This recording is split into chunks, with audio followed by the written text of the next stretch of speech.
We are here with Inside the Artist Studio, and today I'm interviewing Helen Beacham, who is an award-winning artist, an amazing artist, and she's going to tell us a lot about herself as well as about her art studio and the things that she's working on. So Helen, tell us a little bit about who you are and what you do. All right. Well, first of all, thanks for having me. It's exciting. I was born in Montreal, Canada, and at age 28, I moved to Memphis, Tennessee, to marry the man I'm married to now. From there, we moved to Summerville, right outside Charleston, in 2006. So I've lived here since then. And one of my goals when I first moved here, excuse me, was to meet up with an art community out here because I knew nobody.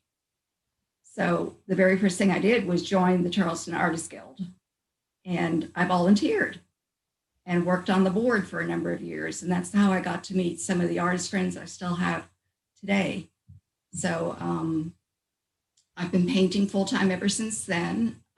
Before that, I painted whenever I could. I had a day job.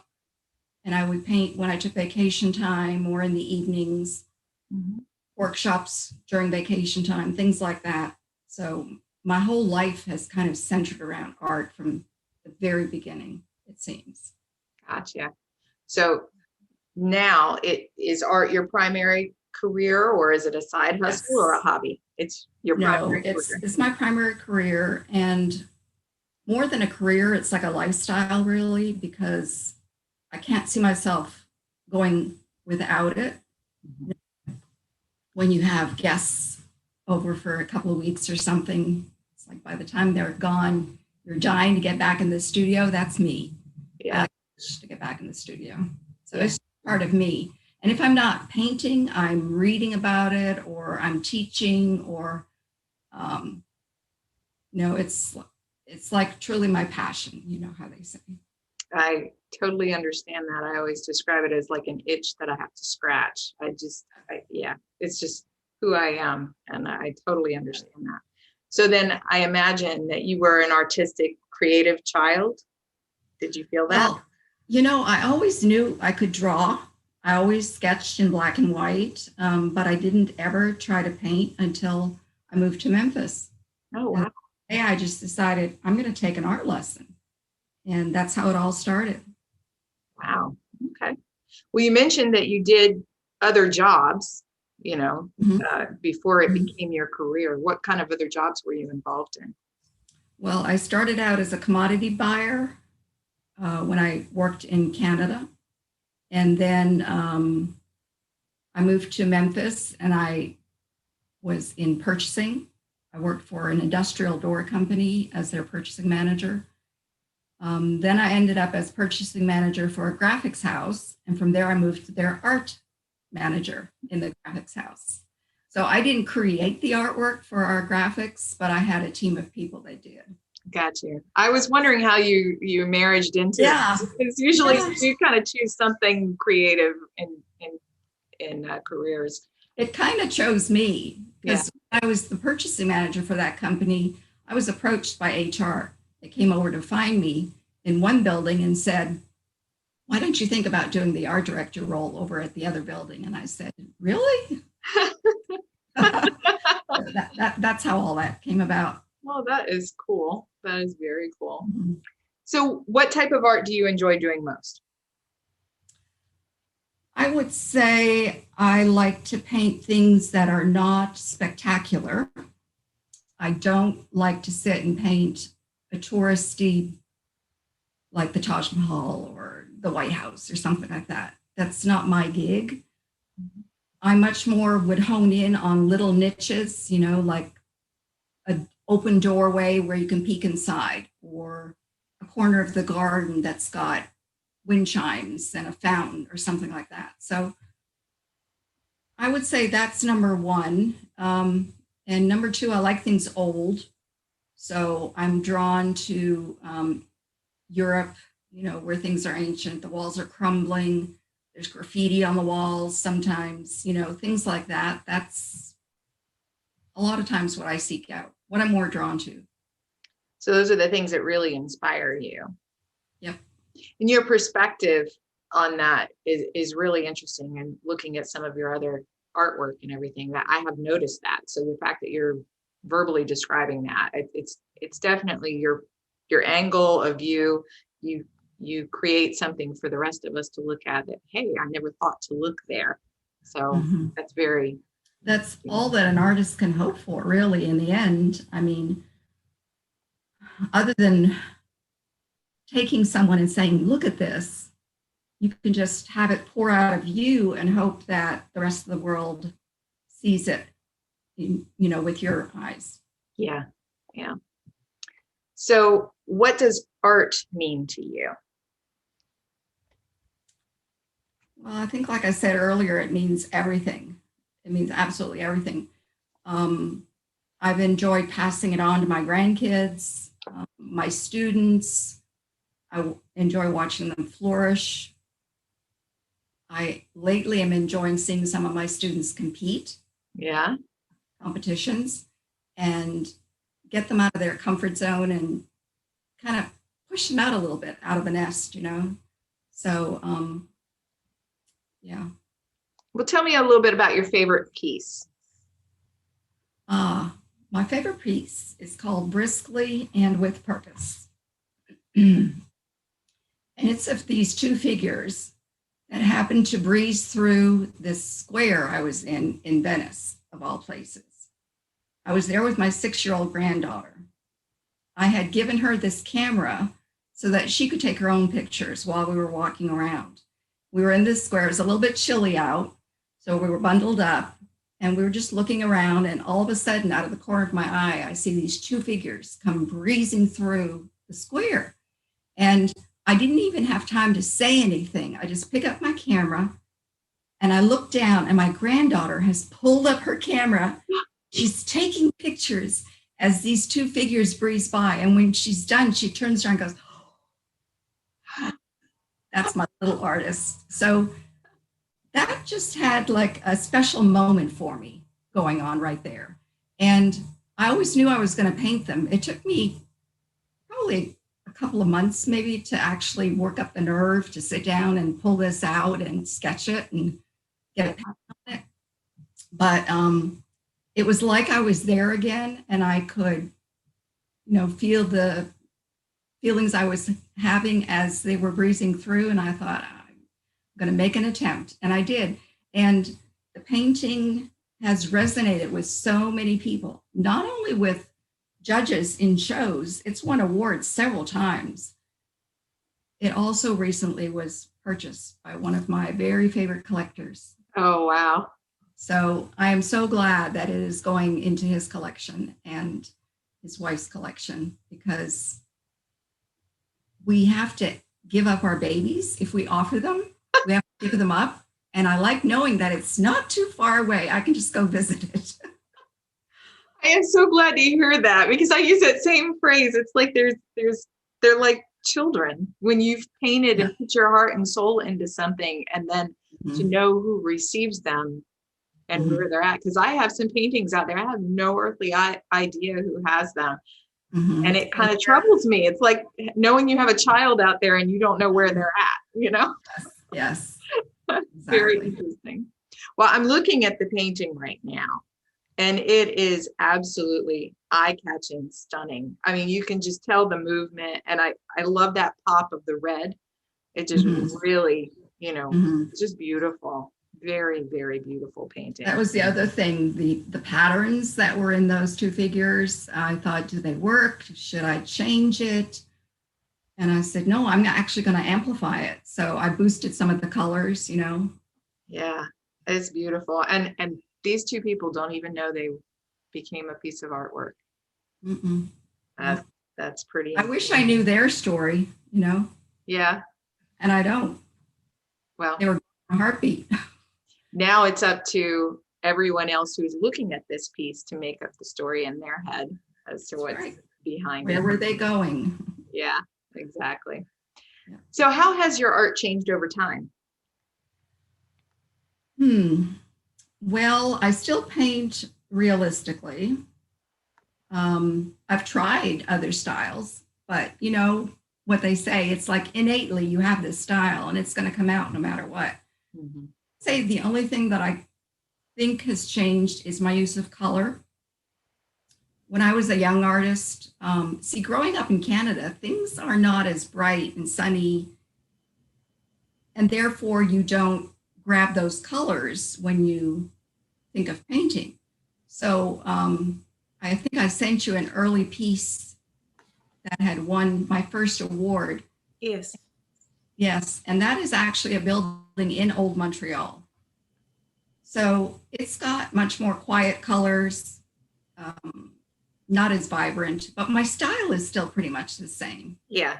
If you held them up side by side, you would say, yeah, I can see that one artist painted that, even though there's, what, a 40-year gap in there. Wow. But my sense of color has changed. Yeah. Yeah. It's much more subdued in this.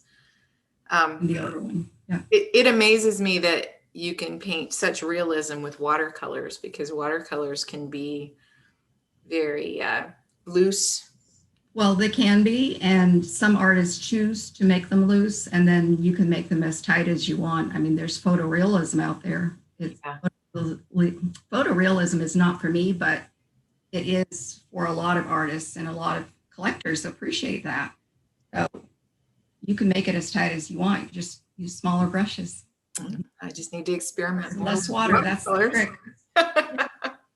Yep. Where is your favorite or most inspirational place?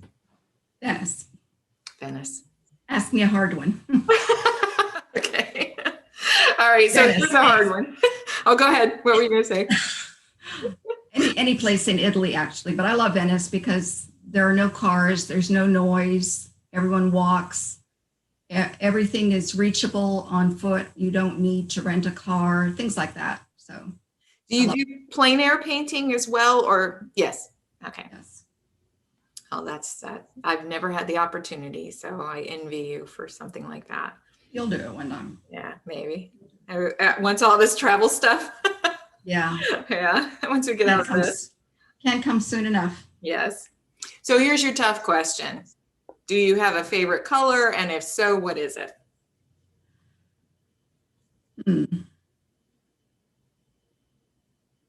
I would say my recent, like in the last 2 years, favorite color might be Shadow Violet, and that's by Daniel Smith. And the color itself, the pigment is made up of 3 different minerals, pigments. Mm-hmm. And so as you put it in a puddle of water, as it dries, it separates into those 3 colors. And so I'm really enjoying it. And you can make it as dark as you like. It's very nice, potent color, or you can make it as pale as you like. So Oh, wow. I would say that's one of my favorites. Do you have a least favorite? Some of the browns, maybe, like burnt umber, perhaps. It's useful. I like mixing it into other colors, but I don't find myself using it straight very often. Right, right. But to tone down something that's maybe a little too vibrant, it comes in very handy. Yeah, yeah. Well, let's move on a little bit to your studio, your workspace. So describe it to me. Well, I live in a 1940 house, cottage, and I took over the front 3 rooms, basically, of the house. What used to be the parlor, which is now my gallery. Okay. The first bedroom, which is my studio, and then there's a connecting bedroom that is for my art supplies and my framing and so on. So I decided to set it up like this because people will call and say, we want to come and see your artwork. And instead of having them traipse through the whole house, my studio used to be upstairs. Instead of having to do that, I just can welcome them in on the front porch and into my studio area. So your studio is open for tours with appointments. Yes. That's nice to know. So I'll be booking an appointment because Okay. I'm so Sorry, inspired by Michelle. other artist studios. Mine is upstairs. So Yeah. But I have a wonderful front porch, so I was thinking about doing a little, show on my front porch sometime and letting Yep. people. I've done that. That's a good idea. Yeah.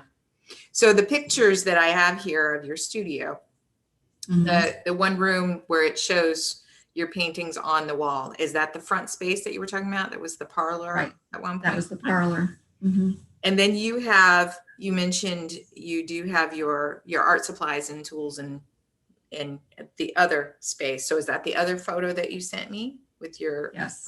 Okay. Yeah, that's a corner of it. I've got frames and paper, and It takes a lot. it takes a lot. That's why 3 rooms is, I'm a little jealous of the 3 rooms. Yeah. What do you love about your workspace? What's your favorite part of it? Oh, I think that's a good question, because here in Summerville, we, the public, were offered art space to paint in for a fee, a monthly fee. And I considered doing it because I thought, maybe I'll be more productive if I go off site. And I kind of weigh in my head the pros and cons of doing things. Mm-hmm. At the end of the day, I thought, no, I like my space because I can get up, go run a load of laundry, come back. So I'm productive throughout the day. I mean, my paper has to dry in between washes. So I can do both. I can go sit on the porch with a glass of tea and come back in refreshed. And yeah.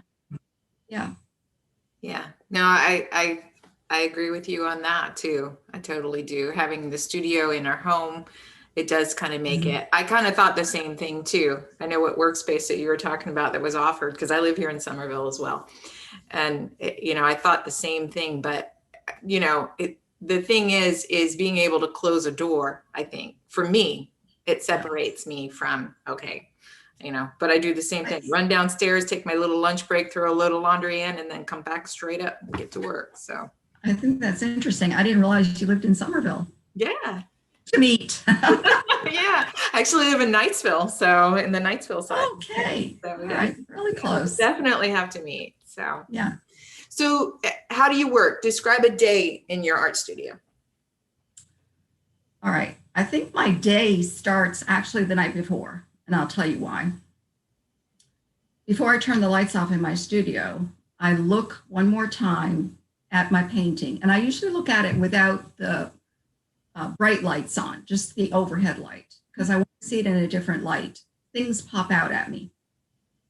So I'll look at it, and I'll actually sit there for a few minutes, and I'll have a roll of tape in my hand, and I tear off little bits of the tape.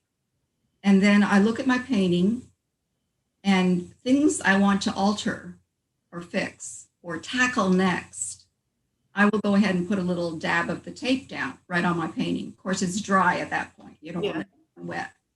And then I'm able to go to sleep and not have my brain working on overtime thinking about things. I get up in the morning, I look at that, and I know exactly what I need to tackle first that next morning. So I would say that's the most important thing that I do when I come into the studio. And the rest, like we said, is just in and out throughout the day. If my back gets tired, I'll get up and start dinner and then come back in here while dinner's cooking. Yeah. Are you a morning person? Yes. Yeah. I'm a morning person. But if I rest throughout the day, like if I sit and have dinner and maybe watch an hour of TV, I'm inspired again. And I might paint for another couple of hours. So there's no telling, but definitely I'm a morning person. Yep. Yeah, me too. We have a lot in common. What research or preparation do you do before beginning a piece? Well, first, I would say whatever I've chosen to paint, I want to make sure that most often I'm painting from photographs, unless I'm traveling. If I'm traveling, I'm doing plein air. But when I work from photos, I want to make sure, number one, that I understand everything that's in the photo and that I eliminate things I don't need in there. I'll take that photo and I'll turn it to a black and white in Photoshop. I'll bump the contrast. I'm not very good at doing no tens. But it's like I've done them in my younger years, and I recommend them. And no tens are just black and whites that you can create several no tens of the same photo. Mm-hmm. They're patterns of black and white that you can amass them into a strong composition. So you can do that physically by sketching, or you can do it just in your head. And after you've been painting for 40 years, you just kind of do it in your head. Yeah. And then, for instance, in some photographs, if I feel like something doesn't feel right, like I'm trying to have an example. Oh, I know. One that I did recently, a lady was holding a pair of glasses in her hand, and the glasses were at an odd angle. They just didn't look right. People would have looked to say, what is that stick she's holding? Mm-hmm. So I actually asked my husband to pose, holding glasses in his hand. I'm talking about reading glasses. Yeah. In his hand in different positions. Well, I felt it looked right for the figure I was drawing. And so then I just superimposed that into my painting. So that kind of research I do fairly frequently, and just redesigning where things need to be redesigned so it makes sense. Yeah, technology has really helped with things like that, where you can superimpose and put two figures in a photo that you're going to paint where they would have been. I can't do that. Oh, Michelle. Okay, I don't know how to do that online. No, I don't do that in the software. I do it manually by drawing it in. I like to lay out my composition now when I'm really planning, and I'll do it and edit it like that, and then figure out where it's going, make sure it's visually interesting before I put it to canvas. So yeah. Yeah. So how do you make it? Why do you use certain materials? We've already established that you're a watercolor artist primarily. I'm sure you've experimented with other things as well. But right. What are your favorite tools? Yes. My favorite tools. Certain brushes. I have a little stash sitting right here. I like my angled brush, this one, because you can use the tip for very fine dots or whatever. I like this cat's tongue. I like a good liner or a rigger, something long. And then I found this little guy recently. Let me get it close where you can see. Do you see that? There's two lengths of hairs. And that comes in handy when you're doing like marsh grasses. And this one, my friend Ann gave this to me years ago. Let me hold it up. It's just a good size round. Yeah. It's from the Isabel Gardner Museum. She brought that back for me on one of her trips up there. So those are some of my favorite brushes. I use masking fluid. Gotcha. And that's to protect the white of your paper. It's like a rubber cement that you put down. And then when your painting's done, you rub it off. And I would say the other tool, sort of to speak of, is my paper. To me, that's the most important. Mm-hmm. And I started out with arches 40 years ago. I've tried many others, and I don't like them as well. So I would say Arches 300 pound is my favorite paper. And you're using cold press paper primarily, right? I am. I use rough as well. Okay. All right.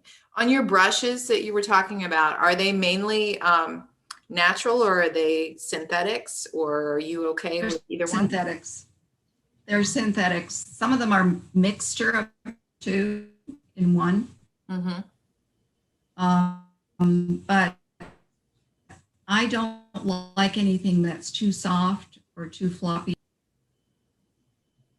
Yeah. I think we're having a little bit of lag on the internet. I'm not quite sure. Are we freezing up? Little bit. I mean, I think it's fine, yeah. But just a little bit of lag. but synthetics have really improved. Yeah. So I like them too. What wouldn't you do without in your art studio? You need it all, right? Other than that paper, I mean, I've tried. I could use any brush. I could use pretty much any pigment by any brand. I mean, they're all really, really good, but I just can't use someone else's paper. Yeah.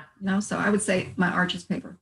I think particularly with watercolor, right? Because if you have a watercolor paper, it's just not good. It's just going to tear up and it's going to ruin all the progress on your painting. Either it's too soft for me or it buckles too much or, whatever. Yeah. Yeah. What was the brand of watercolor paint though that you preferred? I think you mentioned, but I can't remember what it was. Well, I really like Daniel Smith and I really like Winsor & Newton still. Oh, do you? Okay. Well, that's good. That's what I have. To start experimenting more with watercolor. Especially appropriate during this pandemic. Do you find that the artistic life can sometimes be lonely? If you do, what do you do to counteract it? No. Can I tell you, I think it's the opposite for me. Okay. I'm an introvert anyway. I like staying in my studio. My husband is a golfer. And so I really used to enjoy when he would go play golf once or twice a week. He's not done that so much this past year, the pandemic. So sometimes I think, why don't you just go play some golf? So I would say, if anything, I prefer being more alone than I am in this video. Are you finding yourself more productive? I didn't hear you. I think you're still lagging behind. Yeah, you too. I hate that part. We might. The voice is coming across. Yeah. But I just got your internet connection is unstable. I don't know why. We pay for the highest. So, no,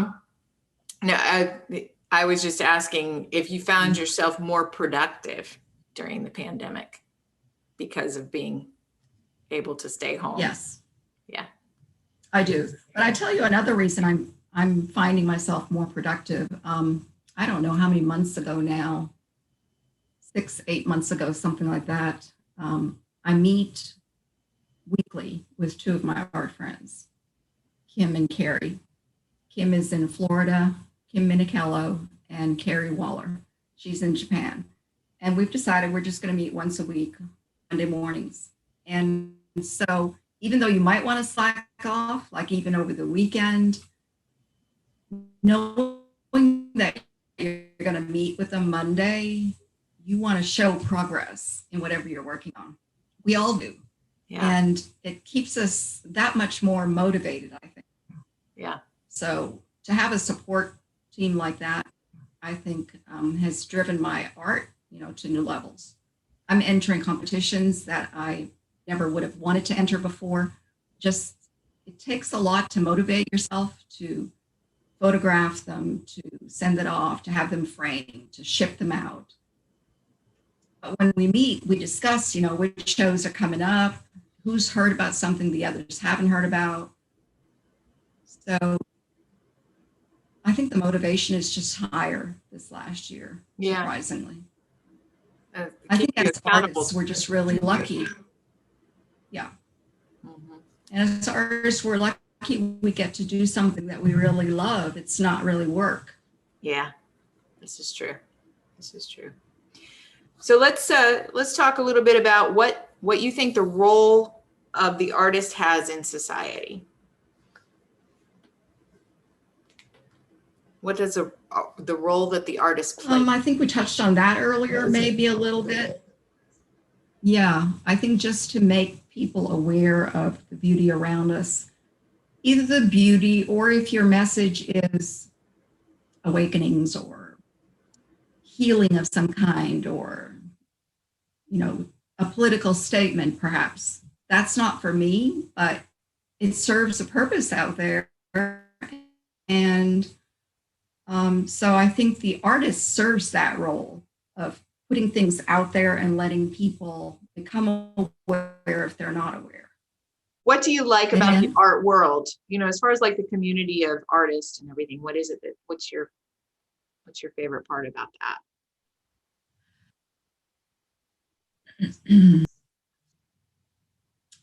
community of artists. Well, I can only liken it to my own personal experience. So I would say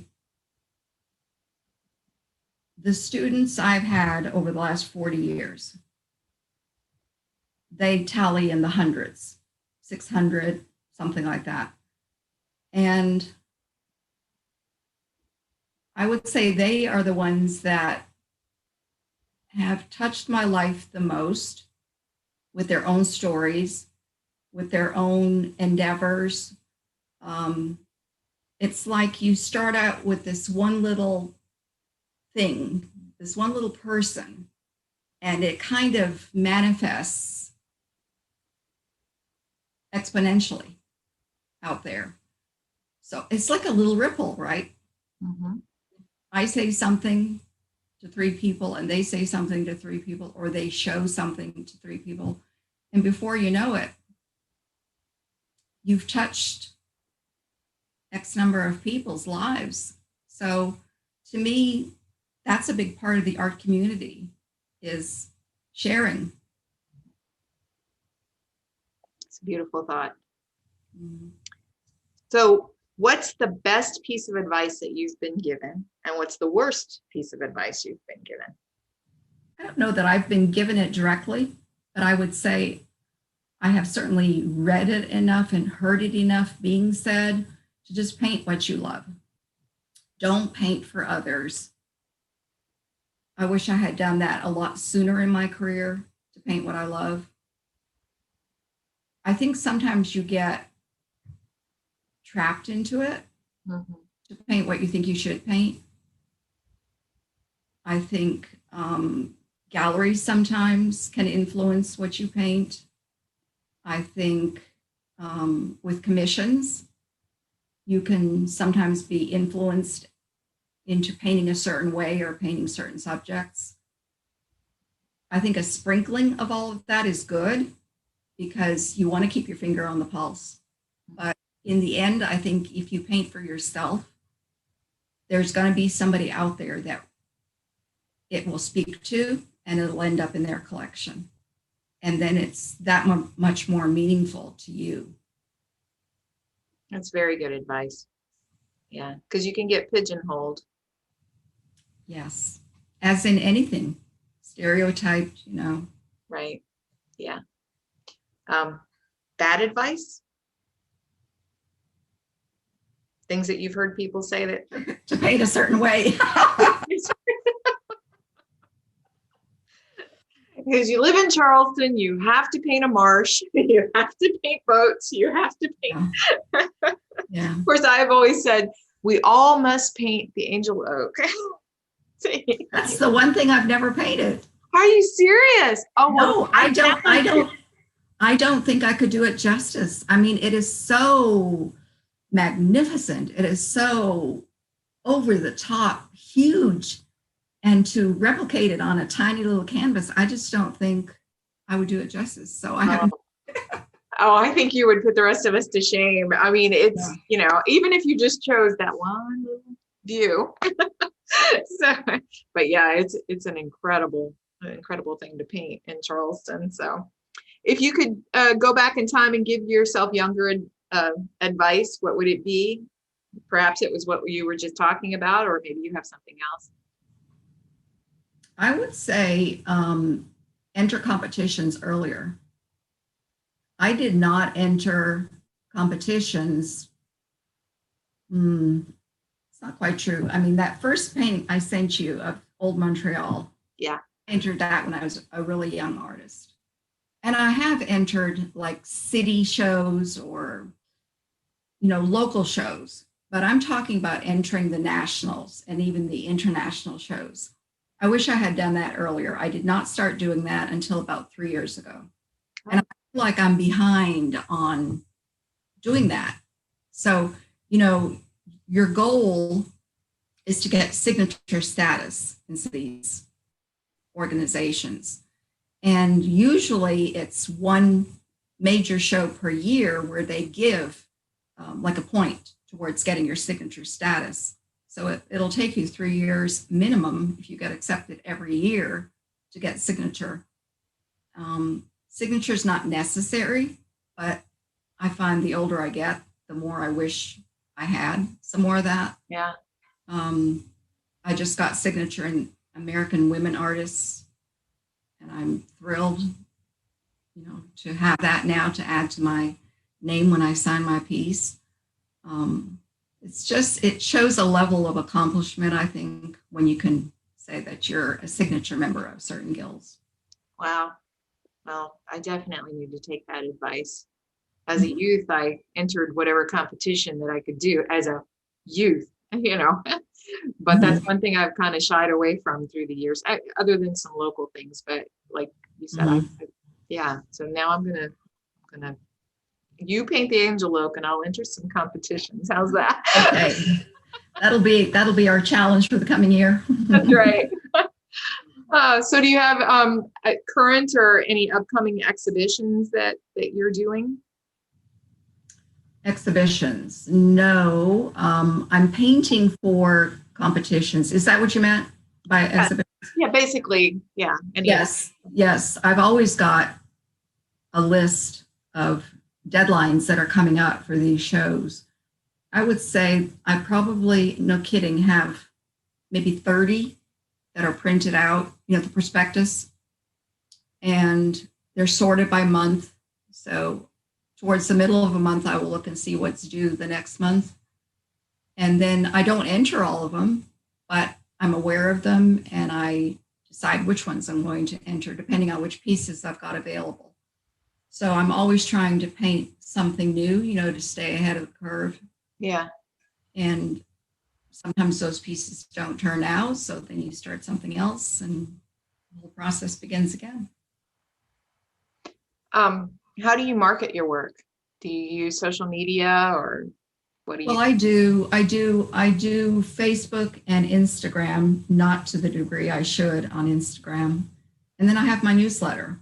Luckily, I started collecting email addresses years ago when all that first started. So I have a very healthy newsletter list, and I don't send out a newsletter just to do it, but after I finish something, I might send it out and just let my collectors know that I've got it. Not just my collectors, other artists, Right. Just people that have shown an interest over the years in receiving those newsletters from me. Okay. Well, if it's okay with you, I'll put a link below in the description so that if anyone wants to sign up for your newsletter and also to follow you on social media, then maybe that'll motivate you to do a little bit more on the Instagram level too. So I know. I wish Instagram was more user-friendly for computers. You basically have to have your phone, and I don't do it well on my phone. So yeah, it's more of a quick shot photo and then, go from there kind of thing. So where can your work be purchased?